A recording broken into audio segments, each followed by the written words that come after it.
오늘 새벽 치러질 토트넘과 첼시의 경기를 몇 시간 앞두고 손흥민의 너무나도 충격적인 발표가 터져나오면서 토트넘이 난리가 났습니다.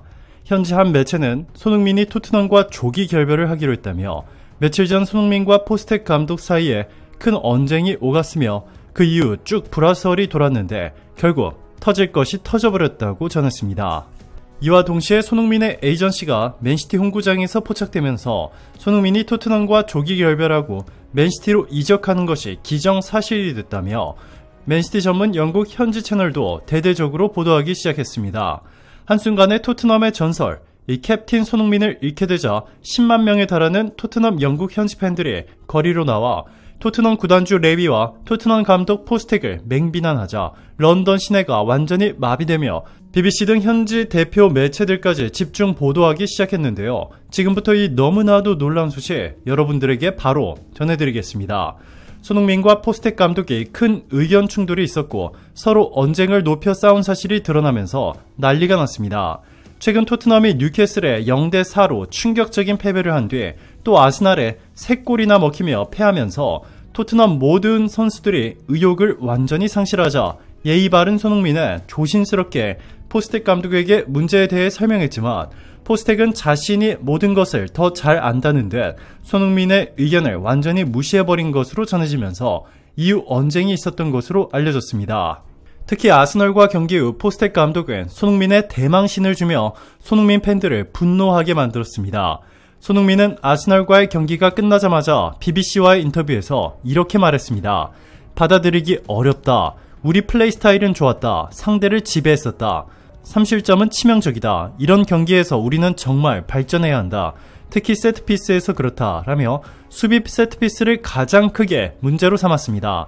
다른 모든 전문가들과 경기를 중계하던 영국 현지 해설진들도 모두 같은 문제를 지적했기 때문에 손흥민이 정확하게 지적한 것이죠. 그런데 손흥민의 인터뷰를 옆에서 듣고 있던 포스텍 감독은 손흥민의 인터뷰가 끝나자마자 BBC에 이렇게 말했습니다. 세트피스보다 다른 것들을 먼저 고쳐야 한다 라며 대놓고 손흥민이 말했던 것이 잘못됐다며 대망신을 주었습니다. 자신의 전술에는 아무런 문제가 없었고 이 문제가 다른 것들에 있다고 했는데 이는 대놓고 스트라이커 손흥민이 골을 더 많이 못 넣은 것이 문제라고 조롱한 것입니다. 올 시즌 전반기 토트넘에서 출전 기회를 잡지 못해 바이에른 뮌헨으로 이적한 수비수 에릭 다이어는 최근 손흥민과 포스텍 감독의 싸움 소식을 듣자마자 포스텍 감독을 맹비난했습니다. 그는 손흥민의 말이 맞다. 세트피스가 엉망이고 가장 문제다. 포스텍 감독은 손흥민을 마치 만능 해결사로 여기고 아무런 전술도 없다. 손흥민만 불쌍한 희생자가 됐다. 라며 포스텍은 아무런 전술적인 훈련을 전혀 하지 않았다. 라는 충격적인 사실을 밝혔습니다. 또한 다이어는 월요일부터 금요일까지 모든 훈련은 그가 원하는 플레이 방식을 표현하기 위해 진행된다. 라고 말했습니다. 다이어는 전임 안토니오 콘테 감독은 눈 감고도 할 수 있을 만큼 전술 훈련을 시켰다. 그 전술이 다들 몸에 벨 정도였다. 라고 전임 감독과 현재 감독을 비교했습니다. 영국의 팀토크도 포스텍 감독을 맹비난했습니다. 팀토크는 포스텍 감독은 손흥민이 측면 돌파를 통해 상대 수비수를 무너뜨리기를 바라는 동시에 스트라이커로서 골을 많이 넣기를 바라고 있다. 또한 이와 동시에 케인처럼 후방에서 조율하고 빌드업에 관여하기도 원하고 있다. 모든 것을 손흥민 한 사람한테 전부 다 맡기고 있는데 이는 손흥민의 재능을 완전히 낭비하는 어리석은 전술이다. 전술이랄 것도 없다. 손흥민을 사람이 아닌 영웅으로 생각하고 모든 부담을 손흥민에 떠넘기고 있다. 라며 포스텍 감독을 맹비난했습니다. 그러면서 낮은 수비를 하는 팀을 상대로 왼쪽 윙어에서 변신한 손흥민에게 이를 요구하는 것은 완전히 재능을 낭비하는 일이다. 손흥민은 그저 희생자다. 손흥민이 케인을 완전히 대체하지 못했기에 손흥민을 깎아내리는 것이 아니라 그가 왼쪽 윙어로 최고의 활약을 펼칠 수 있도록 포스텍 감독이 전술을 만들어야 하는데 현재 토트넘은 아무런 전술도 갖고 있지 않다.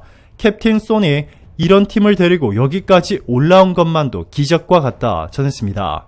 자, 그런데 대반전이 일어났습니다. 손흥민은 2019년에 10년 동안 계약을 맺어온 에이전시와 계약을 종료하고 세계 최대 에이전시인 CAA 스포츠와 파트너십을 맺었습니다.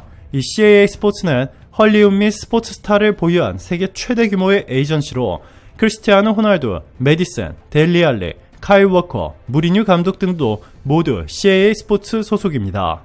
그런데 CAA 스포츠 직원과 고위급 임원이 최근 맨시티 홍구장으로 향하는 장면이 포착되자 맨시티 전문 매체조차 손흥민의 토트넘에서 맨시티로 이적이 임박했다 라며 CAA 스포츠 선수 중 현재 맨시티로 옮길 가능성이 있는 유일한 선수가 바로 손흥민이다. 다른 선수들은 논리적으로나 계약서상으로도 절대 불가능하다. 오직 손흥민이 유일하다 전했습니다. 토트넘 공식 채널 스포츠플레이는 첼시전을 앞두고 충격적인 소식을 전하게 됐다며 손흥민이 몇 시간 뒤에 있을 첼시전에서 이번 시즌 최초로 선발로 출전하지 않을 수 있다며 그렇게 되면 슬프지만 최악의 경우 토트넘과 조기 결별할 수 있다. 이번 달 20일 토트넘과 셰필드의 경기를 마지막으로 손이 토트넘을 떠날 수 있다. 최근 포스텍 감독과 손의 불안은 사실로 보인다고 전했습니다. 맨시티 구단주 만수르도 손흥민 영입에 이례적인 수준으로 적극적인 것으로 전해졌는데요. 무려 2년 동안 손흥민을 영입하기 위해 치밀한 전략을 세워왔고 이번에 만수르와 펩 감독 그리고 손흥민의 에이전시 CAA 스포츠 관계자가 맨시티 홍구장에 있는 본사 사무실에서 만나 해당 사항을 논의한 것으로 전해지면서 현지 매체들은 이적이 사실상 확정된 것 같다고 보도하고 있습니다. 맨시티의 펩 감독도 최근 이 같은 발언을 하며 손흥민의 영입을 확정하는 듯 했습니다. 이번 여름 이적 시장은 현재의 맨시티에 별로 중요하지 않다. 우리가 첫 번째 목표를 원하던 선수와는 이미 이적 협의 과정을 진행 중이며 해당 선수가 일반적이지 않은 공개 이적 상태에 있기에 협의 과정은 더욱 수월했다 라고 말이죠. 이를 전해들은 BBC 스포츠 등은 누가 들어도 손흥민이다 전했습니다. 홀란드가 스스로 다른 팀의 이적을 강하게 원하고 있고 느리고 타겟맨 스타일이 강한 홀란드보다는 세트피스를 통해 상대 뒷공간을 집요하게 파고드는 이 손흥민이 맨시티의 에이스 케빈 더브라위너의 창의적인 패스와 환상의 콤비를 이룰 것이라 판단한 것입니다. 오늘도 감사합니다. 최고로 멋진 하루 보내시길 바랄게요.